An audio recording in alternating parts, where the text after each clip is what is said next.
মাননীয় জেলা প্রশাসককেও আমি অনুরোধ করব আমাদের সীমানা নির্ধারণের বিষয়টা খুব জরুরিভাবে দেখা দরকার। 2 নম্বর হচ্ছে সন্দ্বীপের শিক্ষা একটা ল্যাবরেটরি করার জন্য আমি অনুরোধ করব। আমার যদি একটা সেন্ট্রাল ল্যাবরেটরি থাকে শুধু সন্দ্বীপ পুরো থানার জন্য, তাহলে সকল স্কুল স্টুডেন্টরা এসে সেখানে কাজগুলো করতে পারে। 3 নম্বর হচ্ছে আমাদের এই যে আমরা যে কাজগুলো এখন করলাম এই কাজটা কিন্তু মনিটরিং করতে হবে, যেহেতু এটা কিন্তু এক ধরনের ফিজিবিলিটি স্টাডির মতো হচ্ছে। অনেক ধরনের চ্যালেঞ্জ আছে, এজন্য চট্টগ্রাম বিশ্ববিদ্যালয়ের অশনোগ্রাফি বিভাগকে আপনি দায়িত্ব দিতে পারেন। আপনি জানেন যে চট্টগ্রাম বিশ্ববিদ্যালয় অশনোগ্রাফি বিভাগ গবেষণা করে নেভিগেশন নিয়ে এবং ইরোশন অ্যাক্রেশন নিয়ে।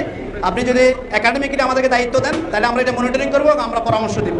আর 3 নম্বর এবং সবচেয়ে গুরুত্বপূর্ণ যেটা, যে আমাদের এই আইল্যান্ডে একটা গবেষণা প্রতিষ্ঠান নাই।